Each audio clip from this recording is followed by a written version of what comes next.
Hello, my name's David Runciman, and this is Past, Present, Future, the History of Ideas podcast.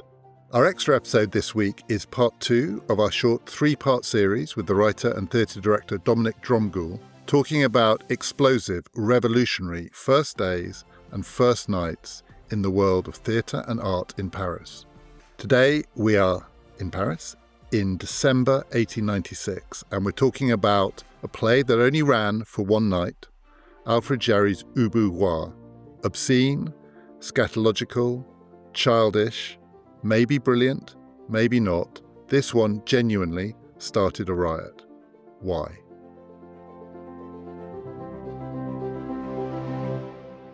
Dominic, we're talking today about an event that happened in Paris, this time in the theatre. 10th of December 1896 is the date. It's the production of a play. And I think we should say a little bit about the origin of the play, because it's one of the very distinctive features about it. Written, or at least supposedly written, by a man called Alfred, Jarry, who grew up in Brittany, in Rennes, I think. That's where he went to school. And like a lot of schoolboys, he and his friends had a teacher who they thought was a complete joke. And they wrote schoolboy pastiches about this man. I think he was called Monsieur Hébert. And they turned him into a character called Ubu Père to start with, and they invented stories about him becoming king of Poland. This happens a lot. Schoolboys do this kind of thing. This schoolboy skit or set of skits ended up on the stage in Paris. So the play that we're talking about, I mean, there's some controversy about whether Jarry really wrote it or whether he just took the stuff that he and his teenage scurrilous friends were writing when they were kids. What do you think the real origin story of this play is? Are we actually talking about something that was written by children? Yeah, broadly speaking, you are. He put it together with his friends, a friend called Henri Morin, and probably his brother. And it was first performed, as several of us have performed early plays in an attic in our own home or in the homes of friends. This was performed in the attic of the Morins' home in front of probably parents and bemused neighbours. But it's one of the great instances, or if not the only instance, of a sort of schoolboy prank that then became a massively influential literary event. I mean, often, school reviews, school sketch shows, school whatever, take teachers and make fun of them and find their most ridiculous aspects and sort of play on them. And that's been going on since schools and schools, and students were angry and morose and resentful and wanted to lampoon their teachers. This is just a very, very, very extreme version of that grew into something that for some people toppled the world of literature. There was a physics teacher called Hébert. It was in a really dingy school in Rennes that had sort of mould everywhere and antique practices and was stultifyingly boring and was crashingly repressive and brewed this sort of sinister rage and resentment in almost all of its pupils, who probably hated all their teachers, but none more than Hébert himself, who was pompous, overlarge, corpulent, had what's described as a porcine face with tiny little eyes in, and spoke of physics as my physics. He thought he owned all of physics, and he spoke about it as if it was his subject and his science. And so he was sort of ripe for lampooning. But this group of boys, Henri Morin, his brother, they first wrote a play called Les Polonaises, the Polish, which took Hébert and then expanded him into a figure of ridicule, sort of cantering around Polish society being ridiculous, in a series of sort of picaresque of adventures and mock Shakespearean topplings of kings and then being toppled in turn. That play, Jarry stole wholesale and then transformed it into Ubu Roi. The degree of the transformation is sort of open to question. I mean, he certainly stole it. He certainly based it on that. He certainly never credited his school friends at all. So it was a pretty blatant act of theft. But he then transformed it into first Ubu Roi and then two other Ubu plays Ubu Koku and Ubu Enchaîné. And it sort of played up some of the humour in it, played up some of its mock Shakespearean structure, played up some of the sort of bold galloping narrative of it. There's two other things to say about it probably is that he wasn't born in Rennes. Rennes in Brittany. He was born in Laval, which is in Normandy. Normandy and Brittany were fiercely different and rivalrous. And so the trip to Brittany was a sort of jarring one. His parents split up at a very early age, which was a very extraordinary thing in rural France at the time, full of shame and full of social stigma, which would have excluded him from the world around him. And he was sort of preternaturally small and rather strange looking. All of those things, plus his Normandy background, would have made him rather odd when he came to Brittany. And Brittany had a sort of culture of its own language, rather than the sort of folded in culture that it is now within a France that sort of subsumed all of these differences. At the time, it was closer to sort of Wales in with its own language, its own Celtic culture, its own Celtic difference. So there was a lot of dissonance and jarring that was going on around him.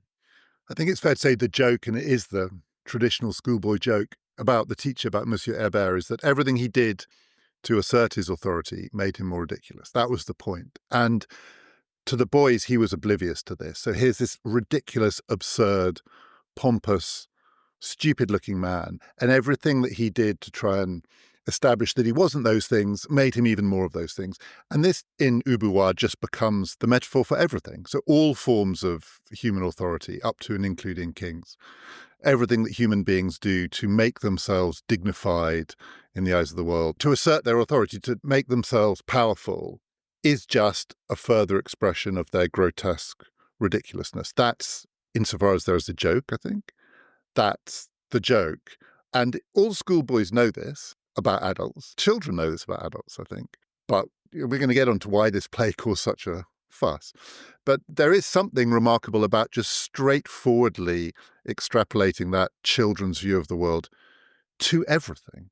There is an ongoing argument about whether this is a children's play. I mean, it's obscene often, and often productions of it are absolutely obscene, and it was thought to be obscene at the time. But at the heart of it is just this children's view that what adults do to make themselves look like adults makes them even more ridiculous than they were to start with. I think that's right. I think there's something about Jarry that he deliberately stunted himself. So in some ways, he was a very big misfit when he arrived at this school, and he invented a persona that was cranky, eccentric, strange, moved with odd, jerky, pneumatic, unpoetic physicality, spoke in a metallic, strange monotone. Somebody described it as like hearing gears of rusty metal meshing was his voice. And we all knew that boy in our own ways at different schools, that it's the child who deliberately set themselves apart, who did the funny things like eating snails or telling stories that made you go a bit like. And there's something about Jarry, he was a big hit as that person at school, and he decided never to set it apart. He decided never to become more than that, never to mature out of that, never to grow out of that. So when he went to Paris, supposedly riding his bicycle all the way to Paris, although that's questionable, and settled there, he was sort of picked up very quickly by the Belle Epoque Society, who is this extraordinary creature, and who treated him with the same slightly patronizing, slightly condescending Parisian delight with which his school peers had sort of celebrated him. And so he was pulled into sort of salon society and taken from place to place. And he carried on with this act, fueled by the applause he got for it, fueled by alcohol, fueled by whatever drugs were to hand. And he never grew out of it. And all of the things that the rest of us happily succumb to, the sort of tide of life, relationships, children, mortgages, surviving, and which all sort of soften that edge or get rid of that edge or blur it, never happened to him. He carried on in that persona for a very long time. There's a brief glimpse of maturity in him when he writes at some point that he's going to grow old and become a mayor of a small town and be given lots of porcelain as sort of gifts by the city, and will become the enemy of the young, who will reincarnate as people like himself and hate him with the same passion he hates the old. The sort of same as that My Generation, the Who song, that idea that the generations will always be in perpetual state of rage against each other. So he sort of saw that was a possible destiny, but he avoided it. He stayed the schoolchild forever. And no disrespect to the Monty Pythons, but people often say that his humour was a precursor of the Pythons, and in many ways it was a sort of absurdist battle against boredom and uniformity and predictability. But the Pythons, who are each in their own way very different one from another, and it's sort of silly to lump them together, they do have that slight frozen schoolboy look about them when they're en masse. And not, I met them individually, and some of them very charming, very mature, very wise. But when they get together, they look like a bunch who haven't actually left the sixth form common room and who are still ragging bank managers, teachers, headmasters, the world. And that's the Jarry thing. That's the archetype that he created first, really. And the other thing that was frozen about him is that he only really had one product. I mean, in the sense that he was working and reworking this schoolboy character in this skit. He published it, whether he wrote it himself, but he published a version of Ubu Roi before it was performed in Paris. I tried to read it, so I've never seen it on the stage. We're going to talk about a version that you've seen. I've never seen it on the stage. I've seen bits of it online, but I thought I should read it. It's unreadable. It's really hard work, and it's not funny. But you sort of read it and you think, well, I suppose this could be funny if someone was bringing it to life. The weird thing about Ubu Roi, the play, is that he published it in Paris and people took it quite seriously. It got quite respectful notices and people said this is a interesting and brave new form. God knows why, because on the page it's dead. When it did come to life, that's when the horror struck. So one of the weirdnesses about this actually is written down, it didn't have that quality. It did need to be performed. And it was performed at a theatre called, I think, the Nouveau Théâtre, a theatre that specialised in new stuff in 1896 Paris. And in the season in which it was agreed that they would put on a production of Jarry's Ubu Roi, before that, they did a production of Ibsen's Peer Gynt with a poster by Edouard Munch. It's serious stuff. Serious people doing serious stuff. Symbolist art, the new art. Did they not notice that this was different? I mean, when you read about it, the manager of the theatre seemed to think he was taking a bit of a gamble with Ubu Roi. But he'd made a commitment to do it and it was part of this season. But to go from Peer Gynt to Ubu Roi, it's a big leap. It is a big leap. Just to unpick all that, Peer Gynt isn't that different. Peer Gynt is pretty wild in itself. Peer Gynt was written before Ibsen settled into his sort of domestic naturalism and was the last outcrop of his early work, which was pretty wild emanations of his imagination. And Peer Gynt, in the same form as Ubu Roi, travels on a massive odyssey and goes through a whole variety of tones and very short scenes, great adventures. And in the same way as Ubu Roi, actually much more than Ubu Roi, it dips between a whole collection of different realities. Peer Gynt at moments can be purely fantastical and set in the world of trolls. At other moments will be purely naturalistic and set with industrial workers. At another moment will be wildly romantic. So it has a great sort of slippage between different universes and between different realities in a way that you might say Ubu Roi aspired to. So Peer Gynt is no template for uniformity or naturalism. It's very, very free and very wild. However, obviously, Peer Gynt is great because it has a tenderness and an adulthood and a maturity. Ubu Roi isn't. Ubu Roi is rubbish, but sort of cleansing rubbish. Ubu Roi it's happy rubbish. It's very pleased to be rubbish, and it's sort of purgative rubbish. It helps to sort of clear the system out. And I think the excitement about it was its contrast to everything else and its violence of its act of deconstruction. The well-made play is a French invention. Le pièce bien faite is something that was created by Scribe at the beginning of the 19th century and was then perfected by Dumas fils and by Sardou, and then reached a height by the end of the 19th century of form and of shapeliness and of construction. And a lot of people loved that and loved that technique and applauded it. Jarry and the people who applauded Jarry wanted to put a bomb underneath it. And the excitement about it was about the depth of its violence and why and how it sort of took down the model so completely. And this is much more extreme than Manet and the Salon. The Salon, the official Salon, which celebrated technique and a certain kind of refinement and an ideal of what art is. And Manet and the Salon des Refusés exploded that, but they also wanted to be part of it, and there was an ambivalent relationship there. It's not like Jarry wanted to be part of the thing he was blowing up. He really wanted to blow it up. No, true, absolutely true. I mean, this is something invadingly modern and brutally modern, which has no respect for what's gone before and is just a sort of gleeful and excessive takedown. I think that there was something in the ferment of the birth pains of modernism at that moment, which was reaching beyond what Manet had done. And indeed, the Impressionists, those that were still around, were now moving beyond Impressionism into something closer to pure abstraction. And we're starting to really sort of shake the timbers and dig up the foundations of what had been thought art even further than Manet had done. The same thing was going on in music, in poetry. Probably that had pushed the boat further than anyone with Mallarmé and with Rimbaud and with Verlaine and with the early surrealist writing and imagist writing, which didn't worry too much about sense or continuity. So in theatre, it was an explosion, although you could look at Strindberg, who was simultaneously writing a not dissimilar play called To Damascus, which came out, I think, the year after.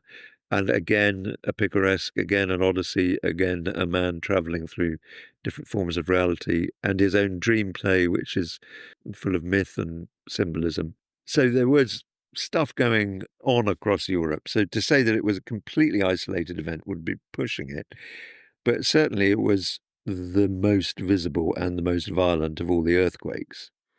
The premiere was on the 10th of December 1896. I think there were only two performances, a sort of dry run and then the real thing. And the riot that ensued, and it was pretty much a riot, was partly contrived. I think Jarry got his mates to come along and said to them, make sure it all kicks off. If you hear people cheering, boo. If you hear people booing, cheer, but just make sure there's a sort of fist fight in the crowd. It was a contrived event as well, wasn't it? Most riots are contrived events. It was at Théâtre Nouveau. It was presented by Théâtre Louvre.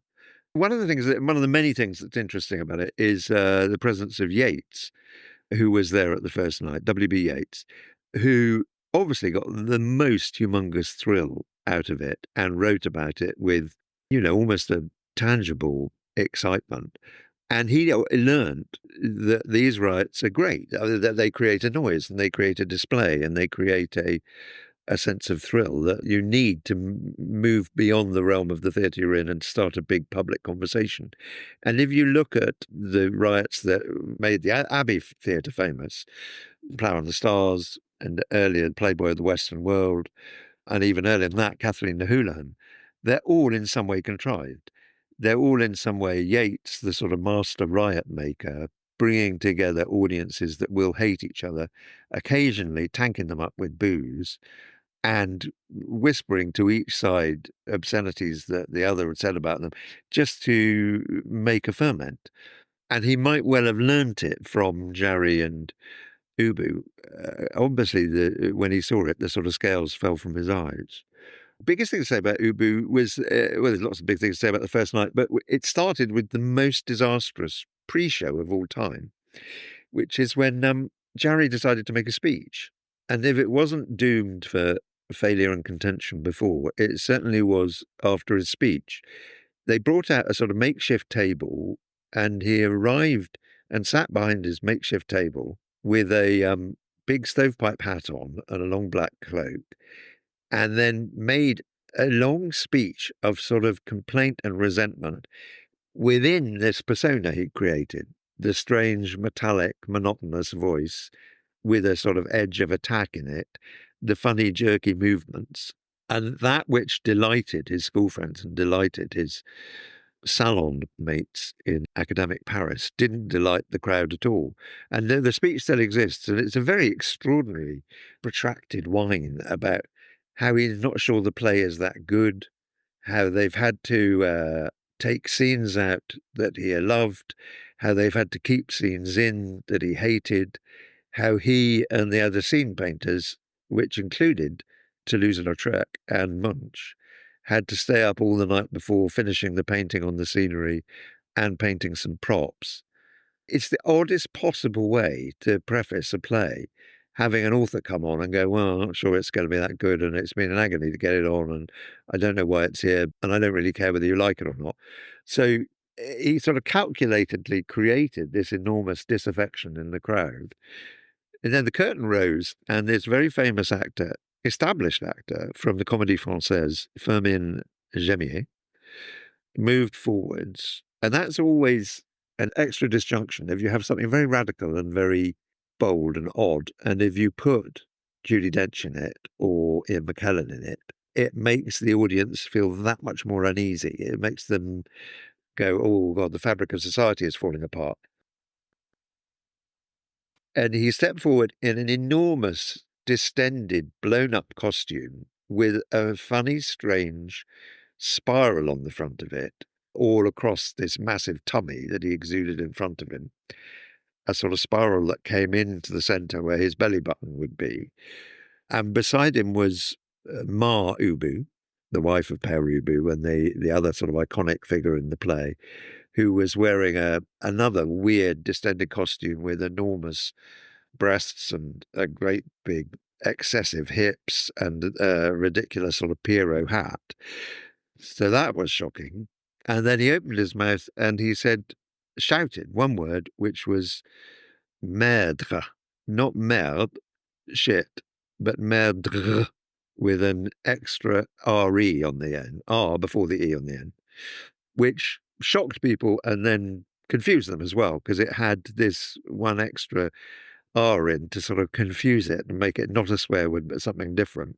In the translations, people usually into English translate it as she-it, like the American. But that's not right, because that's just like how some people say the word shit with an extra drawl, whereas it's not that word. It's a new word. But it is that word as well. It is that word. No one had said shit before. So they had to cover their backs by saying, no, we're not saying shit, we're saying this new word. So the shock was there, and then the feeling of, I don't know what my bearings are. And from that moment on, it was chaos, and hardly anyone listened to it. And as with a later event that we'll talk about, the Rite of Spring, where you have these two different Parises, or these two different parts of French society rubbing up against each other in ugly and inflammatory ways, you had the same. You had a conservative faction and you had the critics there. And then you had young radicals who Jarry had pumped into the audience. And the two of them immediately were on each other's case when one group said, this is outrageous. The other group said, you're a bunch of Philistines. And before long, there was screaming at each other. And before long, they always say there were fistfights. They always say, oh, there's fistfights at the theatre at this event and at Rite of Spring and at Playboy and at Plough and the Stars. You never actually think, it's probably not fistfights. It's probably like in football matches when there was a lot of sort of pushing and shoving and fronting up to each other and glaring. But it was chaos. It was chaos. And it took everything for this amazing actor, Firmin Gémier, to sort of pull them back towards the play or get any attention for the play, such as it is, because the play itself doesn't have an enormous amount to grab the attention. It's not got a lot of tonal variety. No, nor much plot, it has to be said. Well, it's plot, but it's the plot of a puppet show. Well, no plot that you care about. No, not a plot you care about. It's puppet show plot. And it went on to be performed by marionettes. It had been performed by puppets. Jarry was fascinated by puppets, but it's that sort of violence, violence, violence. Everyone rushes off that way. People follow them. Then they all rush back on this way with the people who had been chasing and now running back in the other direction, and then vice versa, and then vice versa. And then one person's at the top of the castle, other people climb up the castle and push them off. It's sort of all plot and very little else.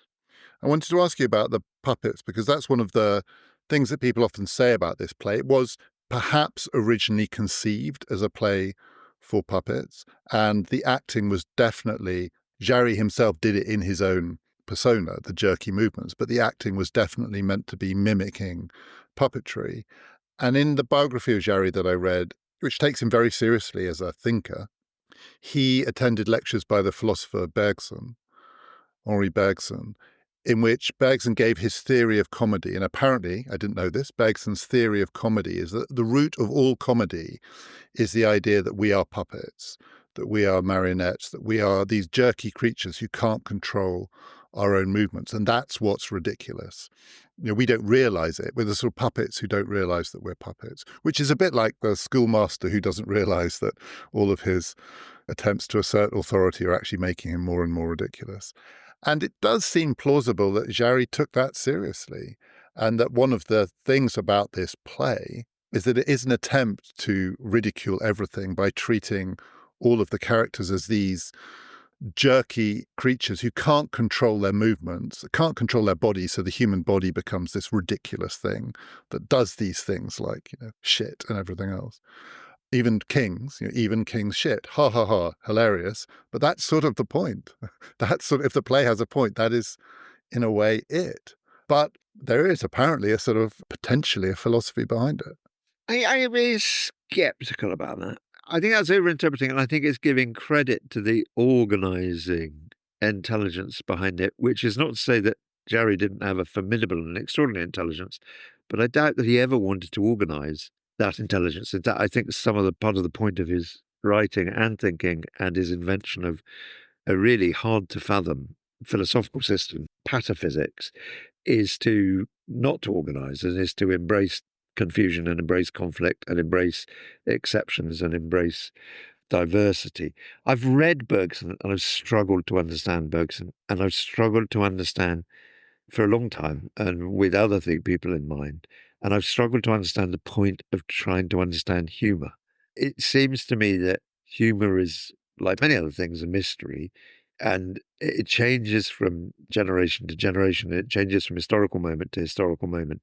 And the things that absolutely tickle you in one moment are very, very hard to understand. And some of them are about psychological things, some of them are about social things, and some of them are just about the way the world is shifting and moving at that particular moment. So that Rick Mail, in his own moment, when he arrived in the late 70s and early 80s, was just the funniest thing that any of us have ever seen. Exactly why, and to try and understand why, is not only reductive, it's sort of absurd. It's just he had his, he was sort of genius in his own way, Rick, and he had his finger on the pulse, or he had his flag to the wind, and he just sensed what was funny at that particular moment and was able to translate it. But if you try and reduce humour to a sort of universal psychological route or philosophical route, I think you get to real tricky situations. I think Ubu probably was funny in its first iteration. There is in it some okayish parody of Shakespeare language. There is some quite funny mock heroic language. There is some good sort of satire of common sort of poetic tropes about honour and about pathos and compassion for the fallen and so on. I think there's something about the giddy delirium of the plot, that sort of up, down, up, down, up, down repetition that people would find sort of wildly strange in a sort of goon show way. Goons were in this same tradition of frozen school kids as Jarry and Pythons and all of them. But there was a wonderful joke in one of the mid-50s ones, on the radio with countless millions of people listening, where somebody like Corporal Bloodknot or someone said, "I knocked on the door 100 times."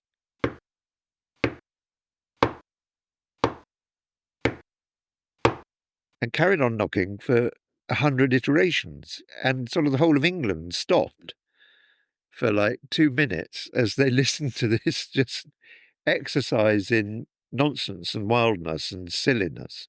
And it's very hard to say why that's funny or how that's funny, but there's something sort of beautiful and odd about it that, after 30 knocks, you're furious. After 60 knocks, you're in despair.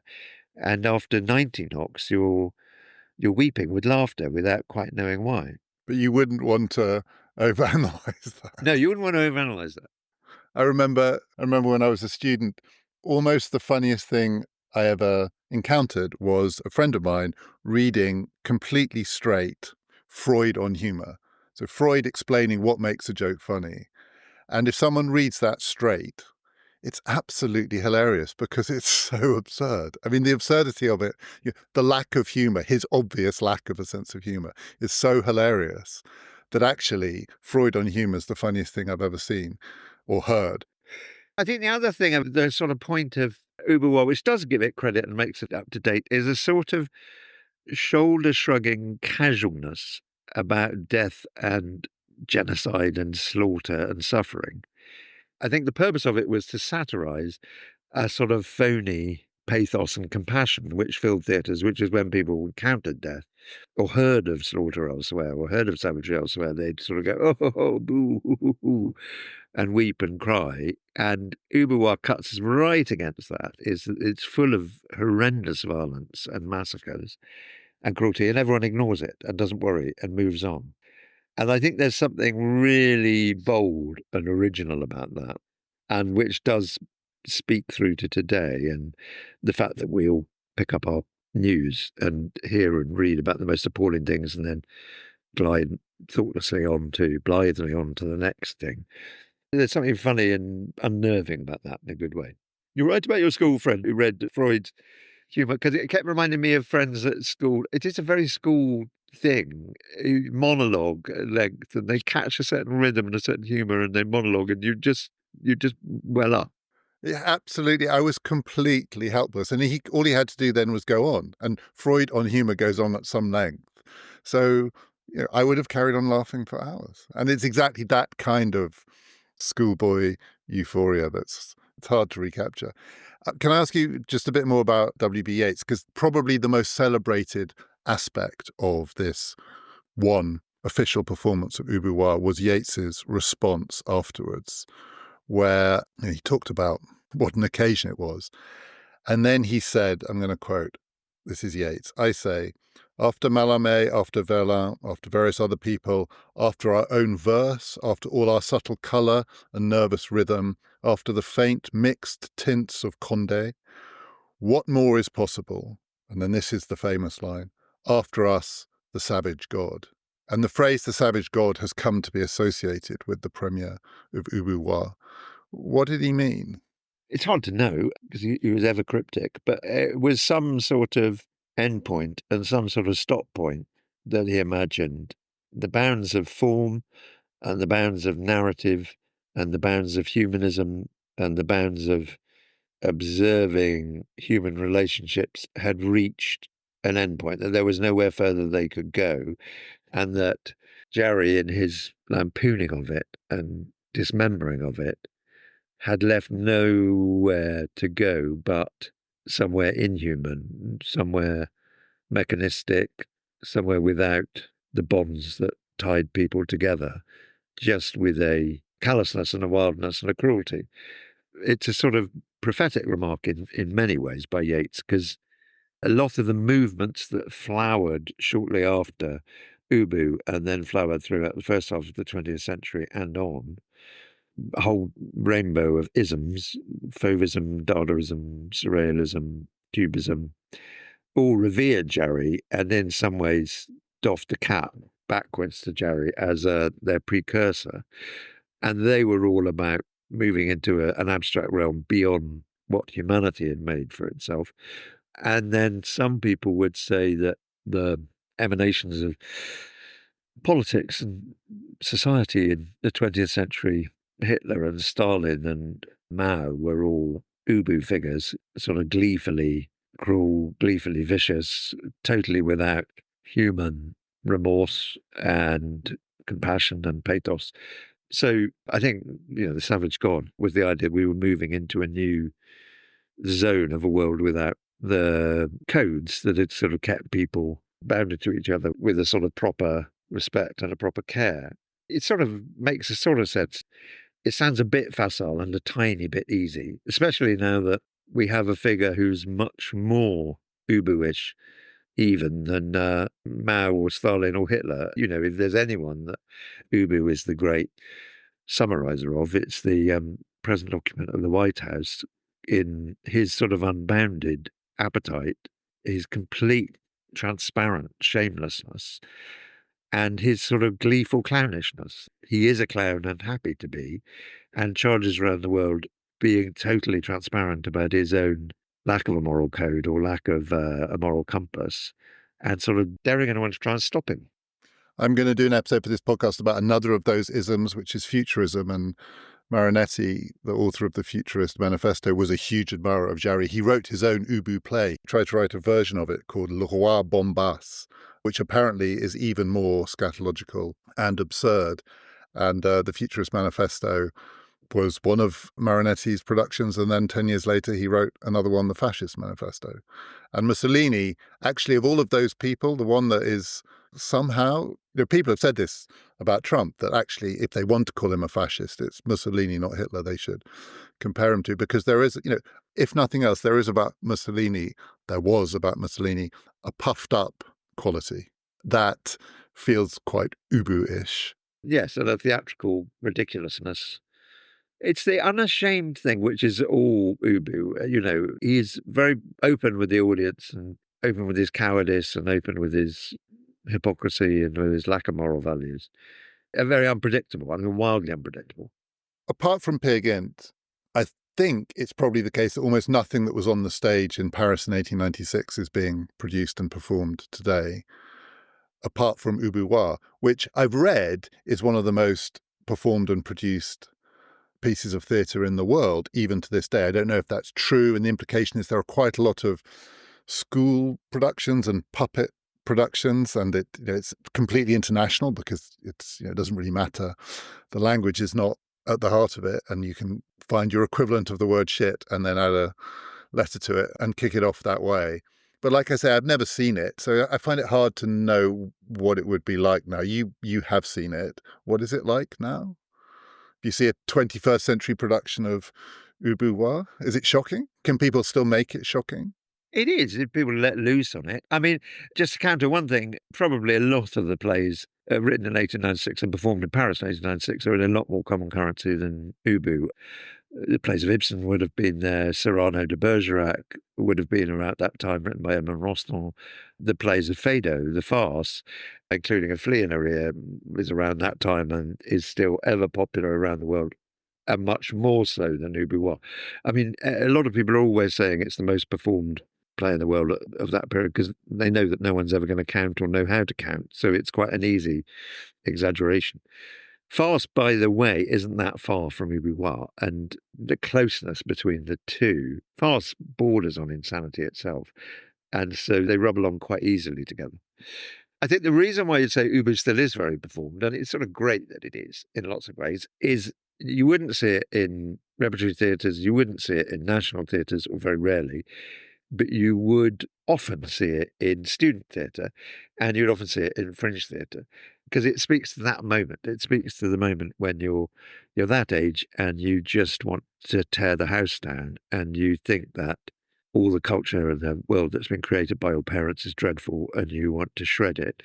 And people present it for that reason and often reinvent it. I saw it. I wrote about it in a book, and in the end of 2016, which was not the greatest year of all time, after Brexit, after Trump, I went to see it in a student production with my daughter in it, and we walked into a gym. There was a big plastic sheet in front of us. Before we'd gone in, somebody had written on our hands, or inscribed on our hands, a little symbol of a sort of erect phallus with sperm coming out of it, which was a sort of funny way to start the evening. And the director was standing on the box office wearing a dress and shouting abuse at us as we went in. And we went into this gym, there's a big plastic sheet, went through the plastic sheet, and there were a band of guys playing electric guitars and doing some sort of very metallic rock, all of whom were wearing nothing but very tight underpants. And then someone came up to me and said, it was a promenade production, everyone could go around. And they came up to me and they said, "Oh, you can't promenade, that's for you," and pointed to a platform with some seats on it, behind which was a big sign saying "Help the Aged." So I went and sat on that and then watched this absolutely out of control, sort of terrible, but sort of wonderfully terrible production where they all screamed with very, very bad French accents. And where my daughter at one moment filleted a cucumber and at another moment had sex with a shopping trolley, which is a complex maneuver. And then at another moment, a third moment, someone strangled her. She was Marubu. And it was all done so realistically that I had to get off my Help the Aged platform and walk down and go on. And it had gone on for about 2 minutes. And I walked up to this guy who was strangling my daughter and went, "That's enough now. I think we can call it a day now." And then at the end of the show, with another, big outburst of metallic rock, everyone was leaving and the director got up on the Help the Aged platform, having taken all his clothes off, played with himself for a bit, and then not having sort of attracted much attention by doing that, he picked up all of the metal chairs we've been sitting on and threw them at the audience. And it's very hard to describe, but it felt fantastic. It just felt so exhilarating. Having gone through a really miserable year and having sort of seen the pain of so much groupthink and tribalism and dumbness, and people saying, "I believe passionately in this and I believe passionately in that." Actually, just to sit in a hall full of kids just mucking about, in some ways quite articulate and in some ways quite stupid ways, it just felt thrilling to think that not everything had to be about passionate ideology or great big held opinions, that people could just, wreck some stuff and have some fun. It just felt great. Was your daughter happy her dad was there watching her have sex with a shopping trolley? Oh, yeah, she was very proud. She was very proud. She was very good at it. We have one more episode in this short series with Dominic, and we're taking the story forward to 1913. Another riot in a theatre, but this time what's on stage is a ballet. It's Stravinsky's The Rites of Spring, which in 1913 caused an enormous scandal, but also seemed to some people at the time, and certainly many people ever since, to prophesy a world to come. That's in our regular slot on Thursday. This has been Past, Present, Future, part of the Airwave Podcast Network.